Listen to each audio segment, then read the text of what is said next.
Hello ବନ୍ଧୁଗଣ, ମୁଁ ଆଜି ଆପଣମାନଙ୍କୁ ଏକ ଭୂତ ଗପ କହିବାକୁ ଯାଉଅଛି।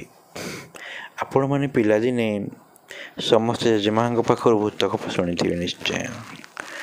ଜେଜେବାପା ଜେଜେମା ମାନେ ବହୁତ ରୋମାଞ୍ଚକର ଭୂତ ଗପ ଶୁଣାଇଥାନ୍ତି। ମୁଁ ମଧ୍ୟ ମୋ ପିଲାଦିନେ ମୋ ଜେଜେମାଙ୍କ ଠାରୁ ବହୁତ ଭୂତ ଗପ ଶୁଣିଥିଲି। ସେଥିମଧ୍ୟରୁ ଗୋଟେ ବହୁତ ରୋମାଞ୍ଚକର ଏବଂ ରୋମହର୍ଷଣକାରୀ ଏକ ଭୂତ ଗପ ଥିଲା। ସେ ବିଷୟରେ ମୁଁ ଆପଣମାନଙ୍କୁ ଶୁଣାଉଛି। ମୋ ଜେଜେମାର ଅନୁସାରେ ଏହା ସମ୍ପୂର୍ଣ୍ଣ ଭାବେ ସତ୍ୟ ଘଟଣା ଅଟେ।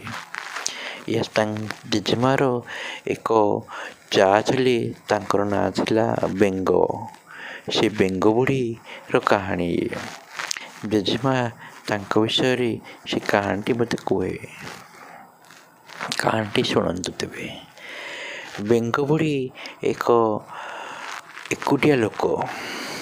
ତା ଘରେ କେହି ନଥିଲେ, କାରଣ ତାର ପିଲାଛୁଆ କିମ୍ବା ସ୍ୱାମୀ ମୃତ୍ୟୁବରଣ କରିଥିଲେ ଏବଂ ପିଲାଛୁଆ ହୋଇନଥିଲେ। ତେଣୁ ବେଙ୍ଗ ବୁଢ଼ୀ ଘରେ ସମ୍ପୂର୍ଣ୍ଣ ଏକୁଟିଆ ରହୁଥିଲା ଏବଂ ସେ ସବୁବେଳେ ଧାନ କୁଟିବା ପାଇଁ ସେତେବେଳେ ଢିଙ୍କି ଥିଲା। ଢିଙ୍କିରେ ସେ ଧାନ କୁଟେ ଏବଂ ଏକୁଟିଆ ଧାନ କୁଟିବା ସମ୍ଭବ ନୁହେଁ। ସେଥିପାଇଁ ସେ ତାଙ୍କର ଜଣେ ଯା ଥିଲେ, ତାକୁ ଡାକି ସେ ତାଙ୍କ ସହିତ ମିଶି ପ୍ରାୟ ସକାଳୁ ସକାଳୁ ଏବଂ ରାତି ଥିବା ଅବସ୍ଥାରେ ସେତେବେଳେ ଧାନ କୁଟନ୍ତି। ସେ ତେଣୁ ତାର ଯାଆଟିକୁ, ସେ ଯାଆର ନାମ ଥିଲା ଚରାଇମା। ଚରାଇମା ଏବଂ ବେଙ୍ଗ ବୁଢ଼ୀ ଜଣେ ଯାକ ଧାନ କୁଟନ୍ତି। ସେଦିନେ ବେଙ୍ଗ ବୁଢ଼ୀ ସନ୍ଧ୍ୟାବେଳେ ଚରାଇମାକୁ କହିଲା, ଚରାଇମା, କାଲି ଆମେ ସକାଳ 4ଟାରେ ଉଠି ଧାନ କୁଟିବା, ଢିଙ୍କିରେ ଧାନ କୁଟିବା। ଚରାଇମା ରାଜି ହୋଇଗଲା। ମାତ୍ର ଭୂତ ସେଇ ପାଖାପାଖି ଗୋଟେ ଭୂତ ମଧ୍ୟ ରହୁଥିଲା। ଭୂତୁଣୀଟିଏ ସେଇଟା।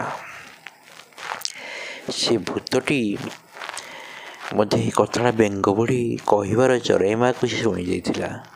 ତେଣୁ ସେ କ'ଣ କଲା ନା, ବେଙ୍ଗ ବୁଢ଼ୀକୁ ରାତି 2ଟା ବାଜିଥିବା ଅବସ୍ଥାରେ ବେଙ୍ଗ ବୁଢ଼ୀର କବାଟ ବାଡ଼େଇଲା।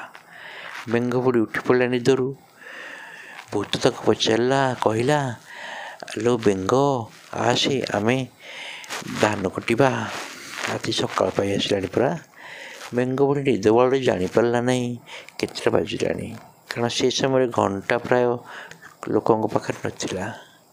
ବେଙ୍ଗ ବୁଢ଼ୀ ଉଠି ରାତିରେ ଜଲ୍ଦି ଜଲ୍ଦି ଆସି ଧାନ କୁଟା ପାଖରେ ପହଞ୍ଚିଗଲା ଏବଂ ଧାନ କୁଟା ଆରମ୍ଭ ହେଲା। ସେ ଭୂତ ଧାନ କୁଟୁଥାଏ ଏବଂ ବେଙ୍ଗ ବୁଢ଼ୀ ତାକୁ ଧାନ ବାହାର କରୁଥାଏ। ମାତ୍ର ଏତେ ଜଲ୍ଦି ସେ ଧାନ କୁଟିଲା ସେ ଭୂତ ଯେ ବେଙ୍ଗ ବୁଢ଼ୀ ଚାଉଳ ବାହାର କରି କରି ଢିଙ୍କିରୁ ସେ ଅଣଆୟତ୍ତ ହେଇଗଲା। ବେଙ୍ଗ ବୁଢ଼ୀର ଏକ ସନ୍ଦେହ ହେଲା। ବେଙ୍ଗ ବୁଢ଼ୀ ଭାବିଲା, ଚରାଇମା ତ ଏତେ ଜଲ୍ଦି ଧାନ କୁଟି ନାହିଁ, ଏତେ ଜଲ୍ଦି ଧାନ କୁଟୁଛି କିପରି? ତେଣୁ ସେ ଭଲକି ଲକ୍ଷ୍ୟ କଲା। ଦେଖିଲା ସେ ଭୂତଟି ସମ୍ପୂର୍ଣ୍ଣ କଳା ରଙ୍ଗର ହୋଇ ବହୁତ ଉଚ୍ଚା। ବେଙ୍ଗ ବୁଢ଼ୀ ଯାହା ବି ପଚାରିଲେ ସେ ଭୂତଟି ଖାଲି ହୁଁ ମାରେ, କିଛି ବି ଜବାବ ଦିଏ ନାହିଁ। ତେଣୁ ବେଙ୍ଗ ବୁଢ଼ୀର ସନ୍ଦେହ ଆହୁରି ଘନୀଭୂତ ହେଲା। ବେଙ୍ଗ ବୁଢ଼ୀ ଦେଖିଲା ଭୂତଟି ସମ୍ପୂର୍ଣ୍ଣ କଳା ରଙ୍ଗର ଏବଂ ତାର ମୁଣ୍ଡ ଯାଇ ଛାତରେ ଲାଗିଛି। ଚାଳଘର ଥିଲା, ଚାଳଘର ଛାତରେ ଲାଗିଛି, କାରଣ ଭୂତଟି ବହୁତ ଉଚ୍ଚା ଥିଲା। ତାହା ଦେଖି ବେଙ୍ଗ ବୁଢ଼ୀ ସମ୍ପୂର୍ଣ୍ଣ କଥାଟି ବୁଝିପାରିଲା। ସେ ଜାଣିପାରିଲା ଯେ ଭୂତଟି ତାକୁ ମାରିବା ପାଇଁ ପ୍ଲାନ୍ କରିଛି, ମାରି ତାର ରକ୍ତ ପିଇବା ପାଇଁ ପ୍ଲାନ୍ କରିଛି। ବେଙ୍ଗ ବୁଢ଼ୀ ଏକ ଚାଲାକି କଲା ଏବଂ ଭୂତଟିକୁ କହିଲା, ମୁଁ ତ ମୋ କୁଲାଟିକୁ ଘରେ ଛାଡ଼ି ଆସିଲି, ଯାଉଛି କୁଲାଟି ଧରିକି ପଳେଇ ଆସିଛି। ତମେ ଧାନ କୁଟିବା ଟିକେ ଅପେକ୍ଷା କର, କୁଲା ଆଣିଲେ ଆମେ ପାଛୋଡ଼ିବା ଧାନ।